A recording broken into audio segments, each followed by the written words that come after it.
Break के बाद खबरनामे में आपका दोबारा खैर मकदम है। आइए बढ़ते हैं मजीद खबरों की जानिब। सदर मजलिस व रुकन पार्लियामेंट हैदराबाद बैरिस्टर असदुद्दीन ओवैसी ने आज Majlis charity education and relief trust की जानिब से बारिश व सैलाब मुतासिरा 150 ऑटो ड्राइवर्स और 50 टैक्सी ड्राइवर्स के दरमियान 25 लाख रुपए पर मुश्तमिल चेक्स तकसीम किए।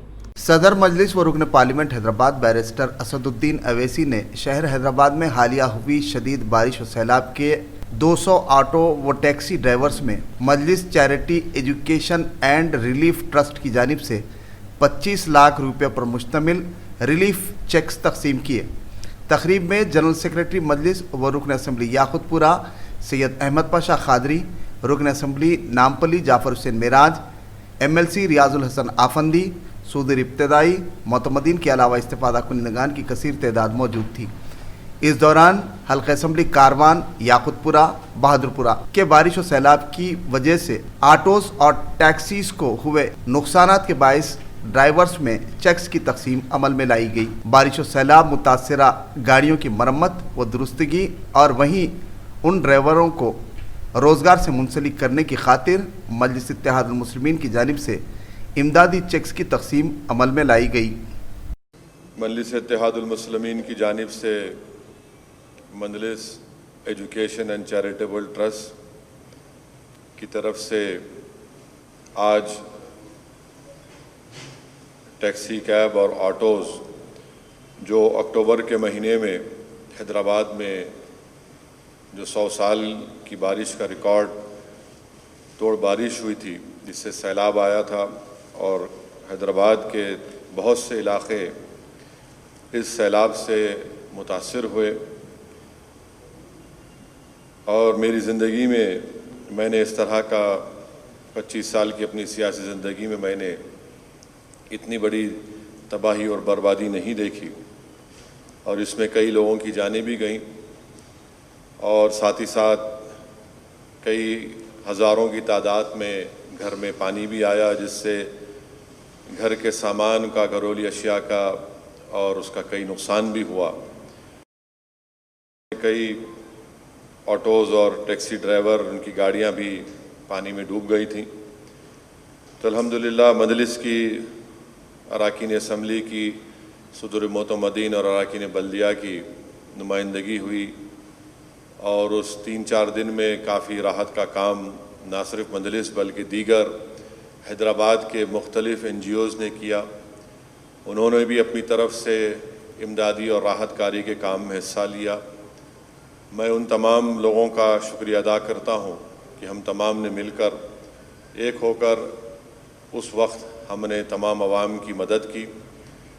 स्कूल्स का दोबारा आगाज़ किया जाना जितना अहम है, उतना ही बच्चों की ज़िंदगियों का तहफ़्फ़ुज़ भी उससे कहीं ज़्यादा अहम है। इन ख्यालात का इजहार तेलंगाना की वज़ीर तालीम सबिता इंद्रा रेड्डी ने हैदराबाद में मुनक़्क़िदा नेशनल मैथमेटिक्स डे तकरीब के मौके पर किया। उन्होंने कहा कि मौजूदा महलिक कोरोना वायरस की वबा के दरमियान तमाम तर एहतियाती इक़दामात इख्तियार करते हुए जल्दी ही स्कूल्स के दोबारा खोलने से मुताल्लिक़ रियासती हुकूमत फ़ैसला करेगी। इस दौरान उन्होंने तशवीश का इजहार करते हुए कहा कि महलिक कोरोना वायरस के बायस तालीमी सरगर्मियाँ मुतासिर हुई हैं। इस तकरीब का एहतमाम सदर आई फाउंडेशन रविंदर की जानिब से किया गया था, जिसमें नुमाया खिदमात अंजाम देने वाले टीचर्स को तहनीत पेश करते हुए अवार्ड से नवाजा गया।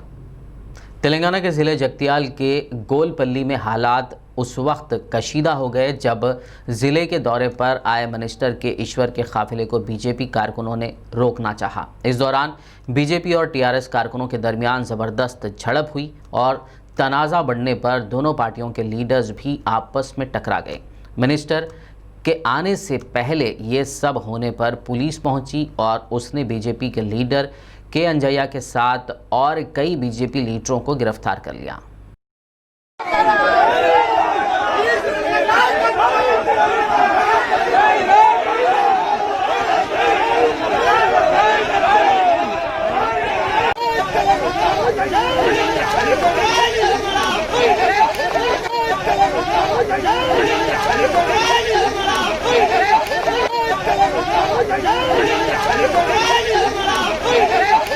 ऑल इंडिया बैतुल इमदाद चैरिटेबल ट्रस्ट की जानिब से ज़हीराबाद के लिए एम्बुलेंस का अतिया दिया गया, जिसकी इफ्तिताई तकरीब आज हीरा फाउंडेशन स्कूल जहीराबाद में मुनक़िद हुई। एम्बुलेंस का इफ्तिताह टीआरएस एमएलसी मोहम्मद फरीदुद्दीन और एमएलए मानिक राव के हाथों अमल में आया। इस मौके पर मौलाना मुफ्ती सुबूर, मौलाना मुजीब, अब्दुल खदीर के अलावा दीगर मौजूद थे। आज बैतुल इमदाद ऑल इंडिया बैतुल इमदाद चैरिटेबल ट्रस्ट की जानिब से जहीराबाद के लिए एक एम्बुलेंस दी गई है और उस एम्बुलेंस की इफ्तिताही तकरीब आज मुनक़िद हुई। हम बैतुल इमदाद ट्रस्ट वालों को मुबारकबादी देते हैं। ये बहुत बड़ा काम है। 3 साल से बैतुल इमदाद चैरिटेबल ट्रस्ट वाले जहीराबाद में काम कर रहे हैं और कई 100 बोर अब तक मारे गए, कई गरीबों की मदद की गई, यतीमों की मदद की गई, घर बना के गरीबों को दिए गए। अल्लाह ताला इनकी हिफाजत फरमाए। सबसे बड़ी खिदमत इस वक्त इंसानियत की सेवा है और इंसानियत की खिदमत है। ये सबसे बड़ी इबादत है कि आदमी इंसान के काम आए। हुजूर ने इरशाद फरमाया सबसे बेहतर वो है जो लोगों के लिए नफ़ा बख्श हो। हम ये समझते हैं कपड़ा पहनने वाला आदमी अच्छा है, अच्छा कपड़ा पहनने वाला, अच्छे घर वाला आदमी अच्छा है। हुजूर ने फरमाया नहीं, सबसे अच्छा आदमी वो है जिसके अखलाक सबसे अच्छे हो, और सबसे अच्छा आदमी वो है जो लोगों के साथ नफ़ा रसानी का काम करे और लोगों को फ़ायदा पहुँचाए, वो सबसे अच्छा आदमी है। इस वक्त में हज़रत मौलाना मुफ्ती अब्दुल सुबूर साहब, जिनको अल्लाह ताला ने ज़हीराबाद के लिए एक नेमत बनाया है, उनकी सदारत और निगरानी में ये सारे काम अंजाम दिए जाते हैं। इसी तरह हाफिज़ अब्दुल मुजीब साहब कुत्तूर, इनको भी मैं मुबारकबादी देता हूँ। दिन रात ये इंसानियत की खिदमत में लगे हुए हैं। हमारी दिली दुआ है अल्लाह ताला इनका साया ज़हीराबाद वालों पर तादेर कायम रखे। आदिलाबाद म्यूनिसिपल चेयरमैन जोगू परमिंदर ने म्यूनिसिपल चेंबर में प्रेस कॉन्फ्रेंस से खिताब करते हुए वज़ीर आला के चंद्रशेखर राव की जानिब से LRS की मनसूखी के फैसले का खैर मकदम किया। उन्होंने इससे मुताल्लिक़ मज़ीद तफसीलात से वाकिफ़ करवाया। इस मौके पर वाइस चेयरमैन ज़हीर रमज़ानी के अलावा दीगर मौजूद थे। కేసీఆర్ గారు మరి ఇల్లీగల్ లేఅవుట్స్ని ఏదైతే ప్లాట్లు కొన్నటువంటి కొనుగోలుదారులు ఉంటారో వాళ్ళ కొరకు LRS స్కీమ్ అనేది తీసుకురావడం జరిగింది. మరి LRS స్కీమ్ ద్వారా మరి ఆ ఉన్నటువంటి ప్లాట్లను క్రమబద్ధీకరిస్తూ వచ్చినటువంటి డబ్బును మరి ఉన్నటువంటి మున్సిపాలిటీలలో ఖర్చు చేయాలని మరి ఆయన ముఖ్యమంత్రి గారి ఉద్దేశంగా ఉన్నది. అయితే ప్రజల దీని ద్వారా మరి వాళ్ళ పట్ల ఆర్థిక భారం అనేది పెరుగుతుందని మరి ముఖ్యమంత్రి గారు మరి LRS స్కీమ్ని తీసివేయడం జరిగింది. తీసేసి ఏదైతే ఒకసారి రిజిస్ట్రేషన్ అయినటువంటి ప్లాట్లను మరి అలాంటిటువంటి ఏవైతే ప్లాట్లు ఉంటాయో వాళ్ళకి LRS కట్టకుండా మరి వాళ్ళకి రిజిస్ట్రేషన్ సౌకర్యం అనేది కల్పించడం జరిగింది. आदिलाबाद के मंडल बेला में आज कांग्रेस पार्टी की ज़ेर क़यादत धरने का इनेकाद अमल में लाया गया, जिसमें रियासती व मरकज़ी हुकूमत से मुतालबा करते हुए फसल इंश्योरेंस प्रीमियम की रकम को फौरी तौर पर जारी करने की मांग की गई। इस मौके पर AICC मेंबर जी सुजाता व ज़िला कांग्रेस इंचार्ज साजिद खान और दीगर कायदीन मौजूद थे। ये KCR और ये मोदी के नॉलेज में इंटेलिजेंस के तहत पुलिस डिपार्टमेंट डेली अपनी एक रिपोर्ट भेजता है कि जो सो आदिलाबाद में बेला मंडल हेडक्वार्टर में धरना हुआ, तो ये धरना क्यों हुआ बोल के जो सो इंटेलिजेंस एक रिपोर्ट भेजता है। तो वो रिपोर्ट जाने के लिए ही ये धरना किया जा रहा है। पेपर के जरिए, TV चैनल के जरिए ये धरना इसलिए है कि CM और ये PM मिलकर एक आपके लिए फसल बीमा बोल के एक जियो पास किए कि आप अगर आपका लोन लिए जब या आपका बैंक में से आप अगर 1 एकड़ को 1750 रुपए 1600 रुपए कुछ अमाउंट है वो अगर वो बनते हैं प्रीमियम, तो आपके फसल खराब होने पर फसल बीमा आपको मिलेगा, यानी इंग्लिश में उसको इंश्योरेंस कहते हैं। आपको इंश्योरेंस मिलेगा। तो कितना मिलेगा आपको इंश्योरेंस? 15,000 से 17,000 रुपए के बीच में आपको 1 एकड़ को मिलेगा। तो आप लोगों ने बेला मंडल के करीब 6 से 7 हजार लोग ने वो प्रीमियम बना है। तो हमारे बेला मंडल के किसान और हमारे बेला मंडल के कांग्रेस के कार्यकर्ता वो लिस्ट बनाए हैं पूरी कि बेला मंडल के 6 से 7 हजार किसान लाखों रुपए बने हैं इस गवर्नमेंट को, लेकिन उनका जो शेयर होता है अपना स्टेट गवर्नमेंट का और साथ में सेंट्रल गवर्नमेंट का, यानी KCR और मोदी, इनका हिस्से के पैसे बनना रहता प्रीमियम इंश्योरेंस कंपनी को। तो वो लोग नहीं बनने से आज हमको फसल बीमा का पैसा जिस इंश्योरेंस की शक्ल में हमारे अकाउंट में नहीं गिर रहा है। गुज़िश्ता साल इंसानियत के साथ पेश आई सूरत हाल से वाकिफ़ करवाते हुए मौलाना हुसामुद्दीन सानी जाफ़र पाशा ने पंजे शाह में वाक़ अपने दफ्तर में मीडिया कॉन्फ्रेंस मुनक़्क़िद की। इस दौरान उन्होंने नए साल के आगाज़ के ज़िमन में भी खुसूसी रोशनी डाली। आप और हम जानते हैं कि नए साल का आने वाले दिनों में लोग जश्न मनाते हैं, खुशियाँ मनाते हैं। हालांकि ये जो अमल है ये मुसलमानों का अमल नहीं है। जो रसूल अकरम सल्लल्लाहु अलैहि वसल्लम की इताअत और फरमाबरदारी करते हैं और जो रसूल अकरम सल्लल्लाहु अलैहि वसल्लम के अहकामात पर अमल करते हैं या जो दावा करते हैं कि हम रसूल मकबूल सल्लल्लाहु अलैहि वसल्लम को चाहने वाले हैं, मैं उन तमाम से ये बात अर्ज़ कर दूं कि रसूल अकरम सल्लल्लाहु अलैहि वसल्लम ने इस अमल को पसंद नहीं फरमाया। हमारा आगाज़ होता है साल का मुहर्रम से और इख्तिताम होता है ज़िलहिज्जा में। और ये जो आज का जश्न का मंज़र हम देख रहे हैं, जिसमें मुसलमान लड़के और लड़कियां जश्न मनाने के लिए अपने लिबास को भी बदल देते हैं और नए नए तरीक़े इस्तेमाल करते हैं, केक काटे जाते हैं। याद रखिए, इस अमल से आप जो अमल कर रहे हैं ये मुशाबहत रखता है ईसाइयों से, और ये अमल अगर उनसे मुशाबहत रखता है तो रसूल अकरम सल्लल्लाहु अलैहि वसल्लम ने मना फरमाया है। चुनांचे मालूम हुआ कि एक वक्त रसूल अकरम सल्लल्लाहु अलैहि वसल्लम मदीने में देखा कि यहूदी जश्न मना रहे हैं। आपने सवाल किया कि ये जश्न क्यों मना रहे हैं, तो उन्होंने कहा कि फ़िरऔन से मूसा अलैहिस्सलाम को आज आज़ादी मिली है। तो हुज़ूर अकरम सल्लल्लाहु अलैहि वसल्लम ने फरमाया कि इससे तुमसे ज़्यादा हमको हक़ है कि हम इसकी खुशी मनाएं। लिहाजा उनसे पूछा गया तुम कितने रोज़े रखते हो, उन्होंने कहा मैं एक दिन रोज़ा रखते हैं। हुज़ूर अकरम सल्लल्लाहु अलैहि वसल्लम ने हमको 2 रोज़े रखने का हुक्म दिया ताकि उनकी मुशाबहत ना हो। आज हम जो भी अमल कर रहे हैं, याद रखिए वो अमल मेरे आका का नहीं है, और हम ये अमल करेंगे तो यकीनन अल्लाह के रसूल को तकलीफ़ पहुँचेगी। मुल्क के मुख्तलिफ मकामात पर पुलिस की जानिब से वकला पर की जा रही कार्रवाई के ख़िलाफ़ आज शहर हैदराबाद के नामपल्ली कोर्ट में वकला ने खामोश एहतजाज मुनज़्ज़म किया। उन्होंने पुलिस के इस रवैये की सख्त मज़म्मत की। इस मौके पर इन वकला ने बार काउंसिल ऑफ इंडिया की जानिब से जारी करदा प्रेस रिलीज़ पर हुकूमत की जानिब से अमलवारी के लिए अपील करते हुए तायद का ऐलान किया। इस मौके पर बार काउंसिल ऑफ तेलंगाना के रुकन Kondal Reddy, director of mutual aid society advocate Raji Reddy, advocates Jaleel Ahmed, MS। हम एडवोकेट्स आज नामपल्ली कोर्ट के सामने दरमियान जमा हुए हैं एक कॉज के लिए, जो ऐसा कॉज है जो हम जो BCI bar council of India से जो गवर्न करते हैं, तो बार काउंसिल ऑफ इंडिया एक सख्त प्रेस नोट जारी करते हुए एडवोकेट्स को सपोर्ट करते हुए गवर्नमेंट ऑफ इंडिया को जो है ना प्रेस नोट जो है ना इशू किए हैं।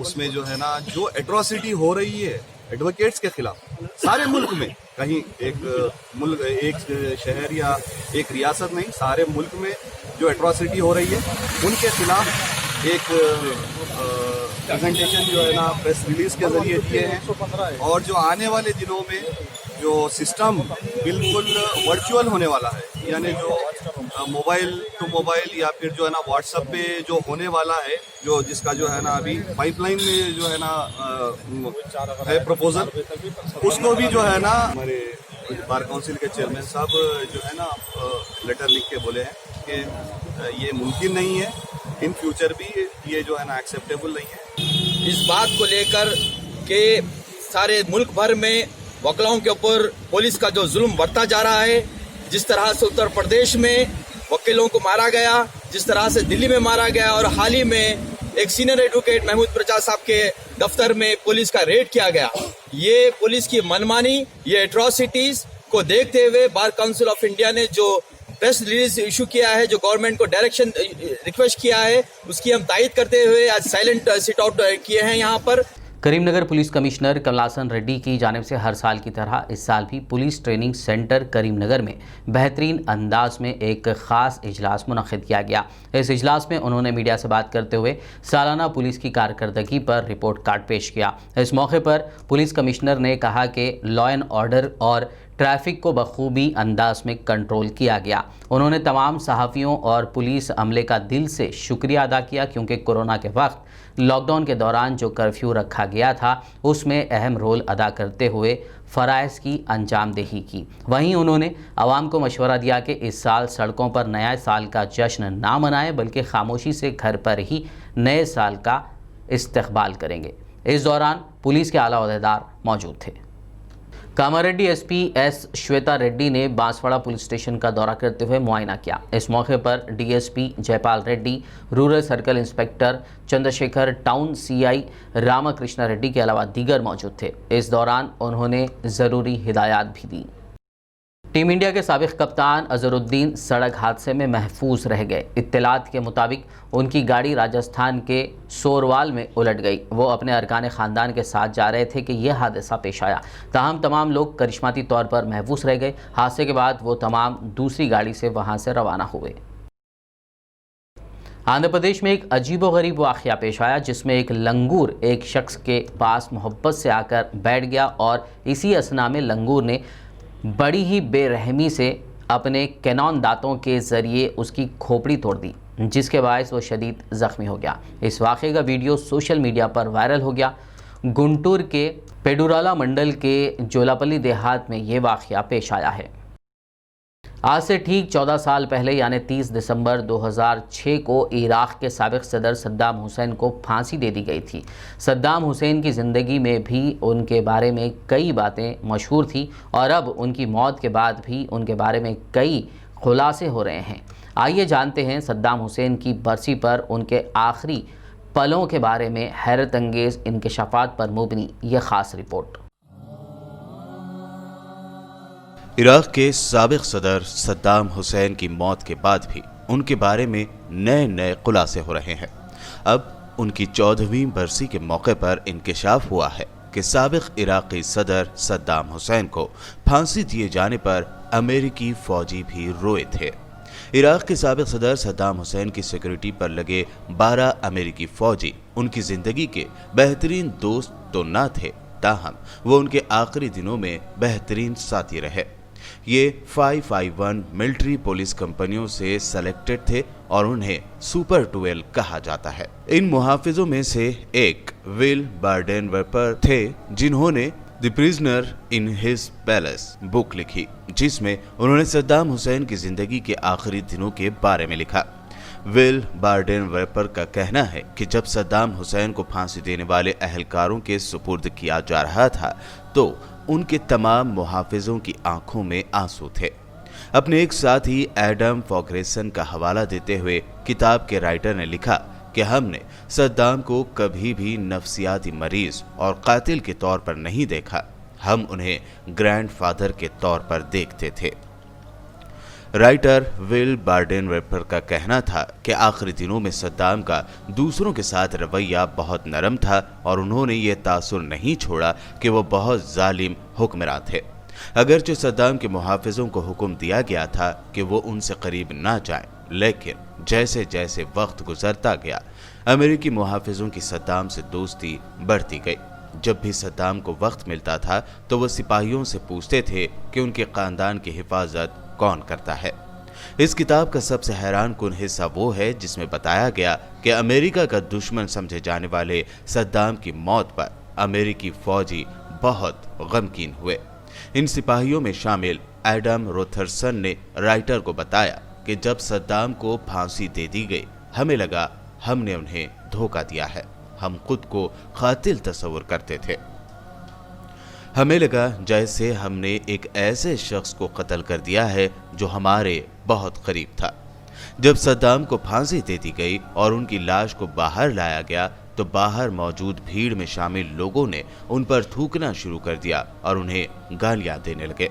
राइटर लिखते हैं, सद्दाम के साथी 12 अमेरिकी फौजियों में से एक ने कोशिश की कि वह हुजूम को ऐसा करने से रोके, ताहम उनके साथियों ने उन्हें वापस खींच लिया। एक और सिपाही स्टीव हैचिनसन ने इसके बाद अमेरिकी फौज से इस्तीफा दे दिया। बहरहाल इराकी सदर सद्दाम हुसैन की मौत को 14 साल गुजर चुके हैं, लेकिन हर साल उनकी बरसी के मौके पर होने वाले इंकिशाफ उन्हें आज भी लोगों के दिलों में जिंदा रखते हैं। आखिर में एक नजर हेडलाइंस पर। लव जिहाद को असदुद्दीन ओवैसी ने बताया कॉन्स्टिट्यूशन के खिलाफ, मोदी सरकार को बताया आंटी अंकल की सरकार।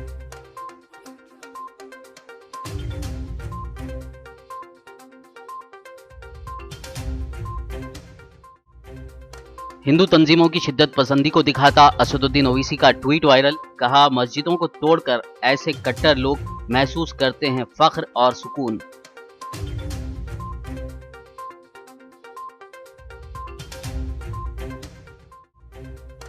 तेलंगाना के डीजीपी ने पेश किया साल 2020 का रिपोर्ट कार्ड, कहा तेलंगाना क्राइम फ्री रियासत की तरफ गामजन, पिछले साल के मुकाबले जुमला क्राइम की शरह में हुई 6% की कमी।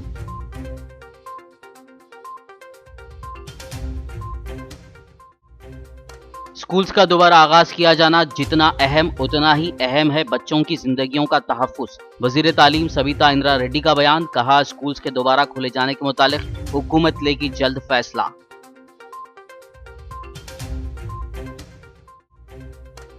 तेलंगाना के जिले जगतियाल में वजीर कोपुला ईश्वर के दौरे से पहले कशीदगी, बीजेपी और टीआरएस कारकुनों के दरमियान जबरदस्त झड़प।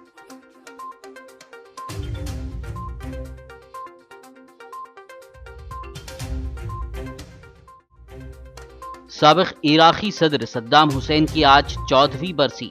सद्दाम की फांसी के मौके पर रोए थे अमेरिकी फौजी।